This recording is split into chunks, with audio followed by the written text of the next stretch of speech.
Dear students, ये हमारे पास एक न्यूमेरिकल है मोल कंसेप्ट से रिलेटेड।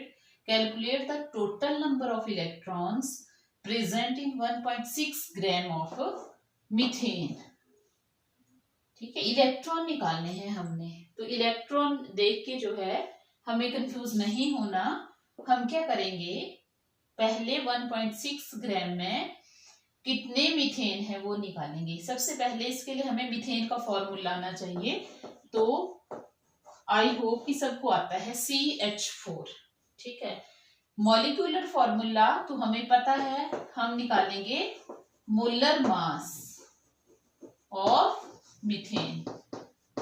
कितना आ जाएगा, कार्बन का है 12, हाइड्रोजन का है 4, दिस इज इक्वल टू 16 ग्राम। और 16 ग्राम कितने मॉलिक्यूल्स का होगा, अब तो डाउट बिल्कुल नहीं होना चाहिए। 16 gram of methane is equal to 1.60 कितना था वो 022 इंटू 10⁻23 मॉलिक्यूल्स। इतने मॉलिक्यूल हैं, ये मतलब हुआ मोलर मास का कि इस 16 ग्राम मीथेन में इतने मॉलिक्यूल्स आएंगे। ठीक है, हमें किस में निकालने हैं मॉलिक्यूल्स, पहले हम मॉलिक्यूल निकालेंगे फिर इलेक्ट्रॉन निकालेंगे। ठीक है, number of molecules in 1.6 gram of methane. कितने, 1.6 ग्राम ऑफ मीथेन 10 से डिवाइड किया ना, तो ये भी 10 से डिवाइड हो जाएगा। अगर 16 में इतने हैं तो 1.6 में कितने होंगे, 10 से डिवाइड कर दो, 6.022। अगर हम 10 से डिवाइड करेंगे तो एक पावर इसकी कम हो जाएगी मॉलिक्यूल्स। ठीक है, ये आ गए हमारे पास। लेकिन हमें मॉलिक्यूल्स नहीं पूछा है, हमें क्या पूछा है, इलेक्ट्रॉन्स। कितने मॉलिक्यूल हैं जो हमारे पास अमाउंट दिया है मीथेन का उसमें। Now number of electron in one molecule of methane, कितने इलेक्ट्रॉन होंगे। Electron is equal to the atomic number.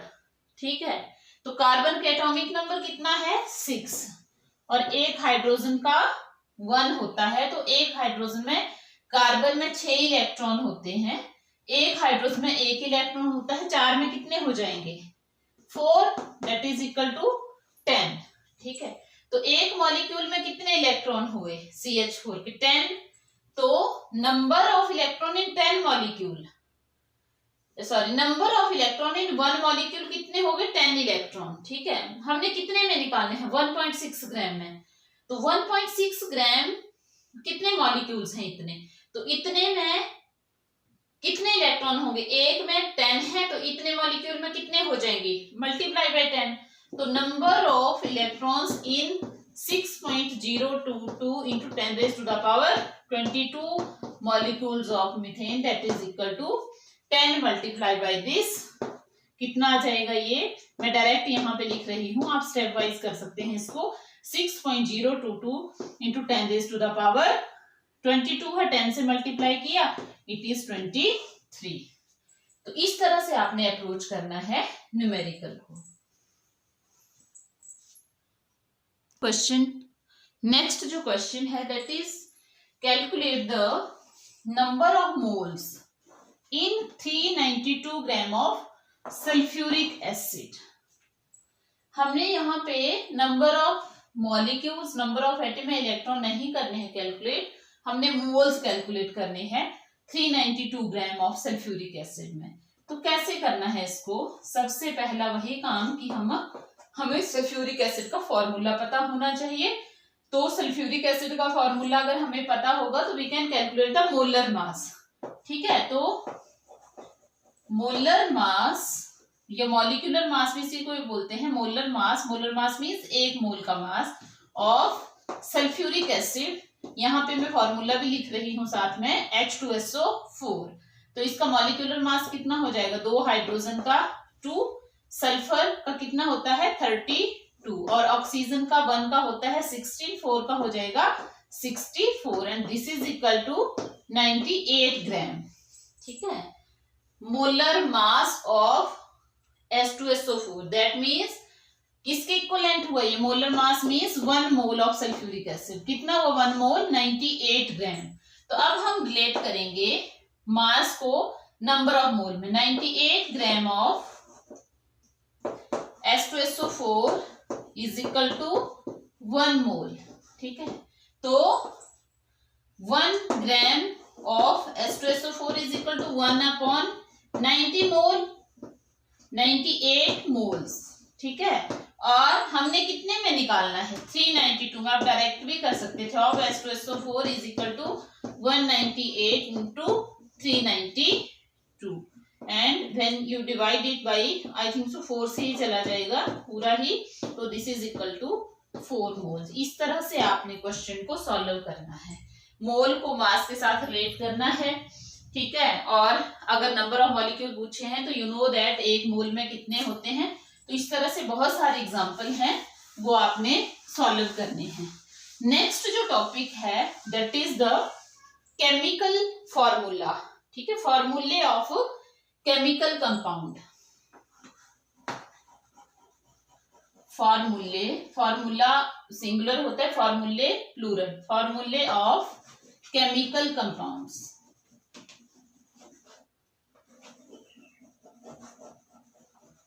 हम केमिकल कंपाउंड्स के फॉर्मूले, मैंने एक टेबल दिया था आपको लर्न करने के लिए, उसमें बाइवेलेंट और ट्राइवेलेंट एनायन और कैटायन थे।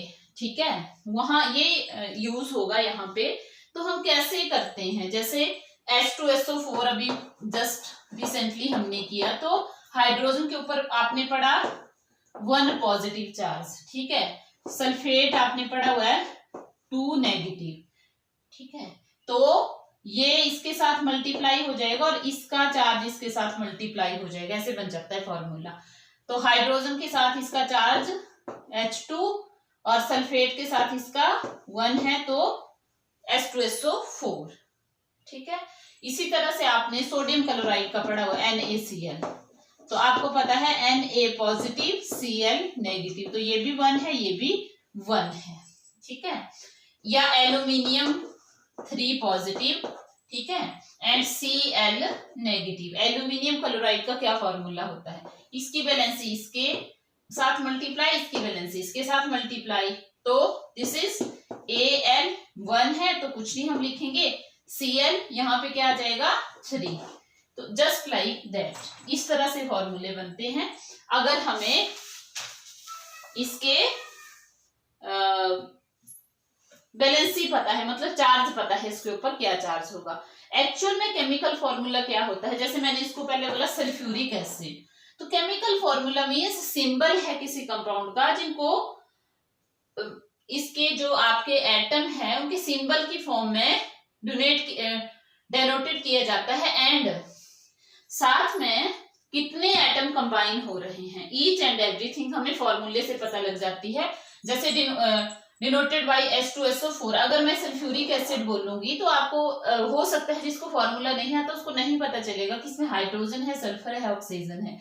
अगर मैं फॉर्मूले की फॉर्म में लिखूंगी तो ये पता चल जाएगा कि इसमें हाइड्रोजन होगा, सल्फर होगा और ऑक्सीजन होगा, और किस रेशो में होगा वो भी पता चल जाता है केमिकल फॉर्मूले से।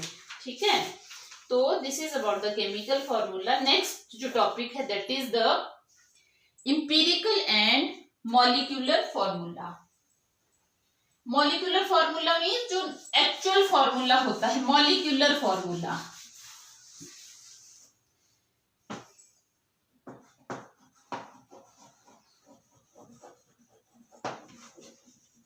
This is also important topic examination point of view. Mole तो बहुत ही इंपॉर्टेंट है।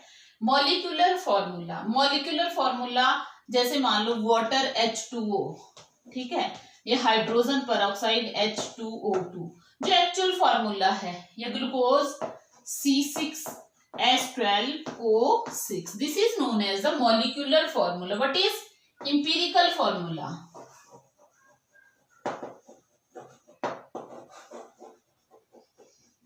इंपीरिकल फॉर्मूला क्या होगा? कुछ नहीं है इसमें, ये अगर हमें मॉलिक्यूलर फॉर्मूला पता है तो इंपीरिकल फॉर्मूला भी बहुत इजी है डिटरमिन करना।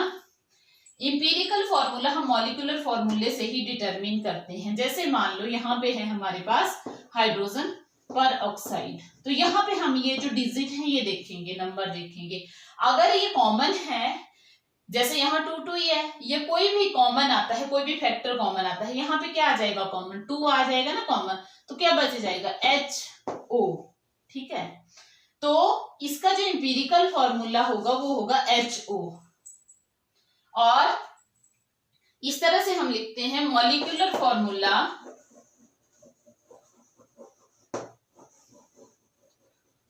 Is equal to N into empirical formula.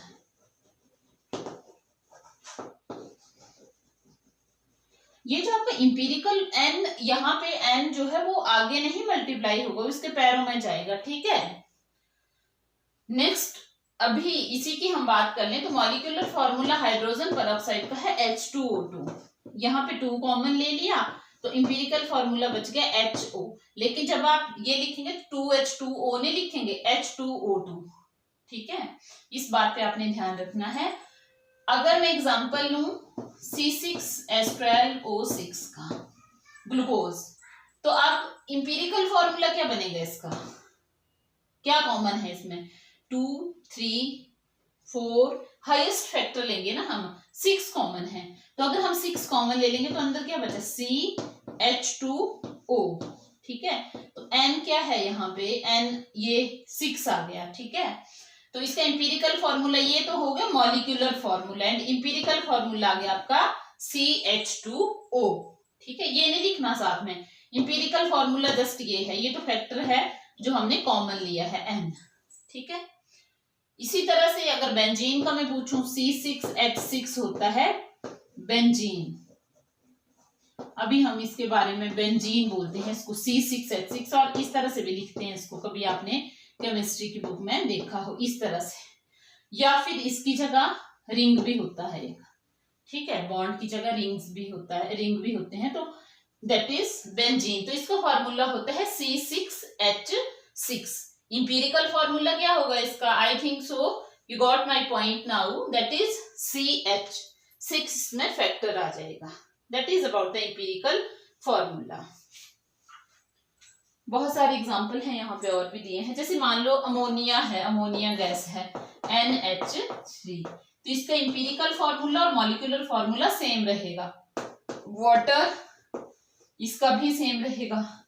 Copper sulphate, अब मैं कॉपर सल्फेट कैसे बनाएंगे, मॉलिक्यूल आपको पता है कॉपर के ऊपर होती है वैलेंसी, देखो 2 पॉजिटिव, सल्फेट के ऊपर 2 नेगेटिव। ठीक है, तो बराबर ही है वैलेंसी, यहाँ मल्टीप्लाई होगी। यहाँ अगर मैं 2 लिखूंगी तो कोई फायदा नहीं है इसका, तो this is copper sulphate.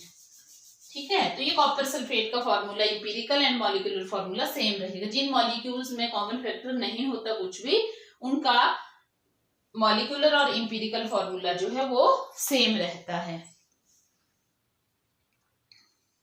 Thank you dear students, now we will do the numerical related to the empirical formula. Actual में जो इंपीरिकल फार्मूला है वो हमें हेल्प करता है रिलेटिव परसेंटेज कितनी है। हाइड्रोजन जैसे आपने देखा ना, हाइड्रोजन ऑक्सीजन, ठीक है, तो अगर हम बाई मास देखें रिलेटिव परसेंटेज, HO देखा आपने हाइड्रोजन पेरोक्साइड का, तो इसका कितना होता है, एटॉमिक मास 1, इसका होता है 16। तो इसकी जो परसेंटेज होगी, अगर वो 100% है, तो आप इसको देख सकते हैं कि बाई मास जो है वो ऑक्सीजन की परसेंटेज कितनी 16 टाइम्स होगी as compare to hydrogen.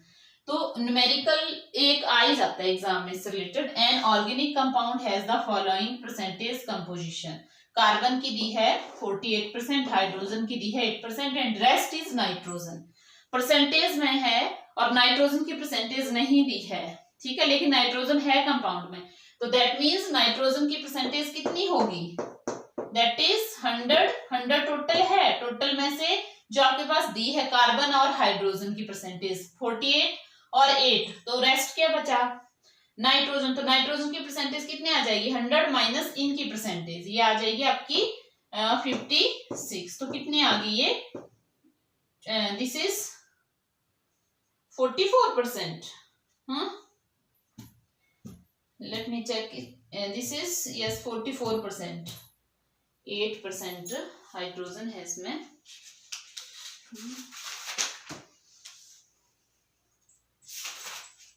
It should be no, इसमें ऑक्सीजन भी है कहीं ना कहीं, ये क्वेश्चन ही गलत कर दिया हुआ है।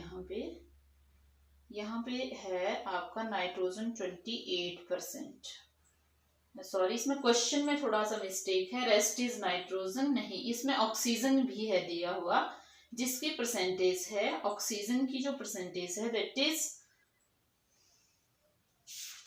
यस 16% है ऑक्सीजन आपका, ठीक है। तो यहाँ पे आप लिख सकते हैं ऑक्सीजन की परसेंटेज दी है 16% एंड रेस्ट इज नाइट्रोजन। तो यहाँ पे 16 भी आप ऐड करेंगे क्योंकि 3 दिए हैं, नाइट्रोजन है तो 100 में से हम इन तीनों को सम कर लेंगे। इट इज, ये आ गया आपका 24 आ गया, तो कितना हो गया ये 72 और इसकी कितनी बची 28, ठीक है। तो नाइट्रोजन की परसेंटेज कितनी आ गई 28। अब हम सोल्यूशन जब करेंगे, पहले तो हमने परसेंटेज निकाल ली जो नहीं थी जिसकी दी हुई, अब एलिमेंट हम लिख देंगे, ठीक है। तो फर्स्ट हम लिख देते हैं हाइड्रोजन, जिसका आप कोई भी लिख लो, कार्बन लिख लो चाहे, दूसरा आ गया हाइड्रोजन, तीसरा आ गया आपके पास नाइट्रोजन, देन ऑक्सीजन, ये आ गया आपके पास। नाउ परसेंटेज कितनी है, परसेंटेज कार्बन की कितनी दी है 48, हाइड्रोजन की दी है 8 और नाइट्रोजन की निकाली हमने 28 एंड ऑक्सीजन की दी है 16। एटॉमिक मास कितना है कार्बन का, वी नो दैट 12, हाइड्रोजन का 1, नाइट्रोजन का 7 एटॉमिक नंबर होता है तो 14 एटॉमिक मास और ऑक्सीजन का 60, ठीक है। नाउ नंबर ऑफ मोल्स कैसे निकालते हैं, नंबर ऑफ मोल्स निकलेंगे जो परसेंटेज दी है divided by their atomic mass, तो that is 48 divided by atomic mass 12, ये नंबर ऑफ मोल्स निकल जाएंगे, ठीक है। ये अगर आपको कम दिखाई देगा, इसमें स्मॉल दिखाई देंगे लेटर, तो आप सुन के भी इनको लिख सकते हैं। 48 डिवाइडेड बाई 12, यहाँ 8 डिवाइडेड बाई 1, यहाँ पे 28 divided by 14 and this is 16 divided by 16। हमने क्या किया, percentage divided by atomic mass, तो कितना आ जाएगा ये, दिस इज, यहाँ पे थोड़ा सा आपने कॉलम चाहे बड़ा बना लेना, ठीक है। मैं इसको थोड़ा सा यहाँ से कट कर रही हूँ।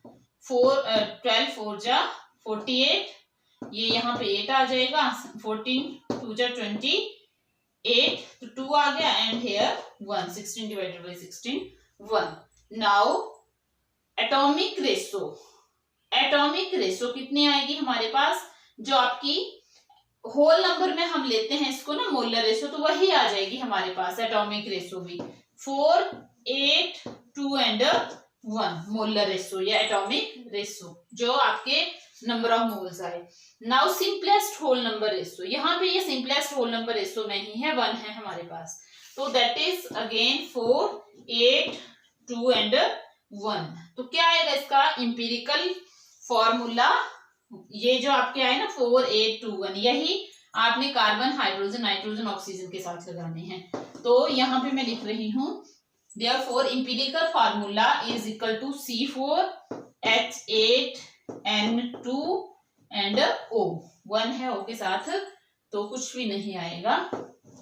अगर मान लो यहाँ पे आपके पास कुछ फ्रैक्शन आ जाती है, ठीक है, यहाँ पे कुछ फ्रैक्शन आती है तो उसको हम इस तरह से डिवाइड करते हैं, मल्टीप्लाई करते हैं कि वो होल नंबर रेशो में कन्वर्ट हो जाए। This is about the empirical formula. Thank you.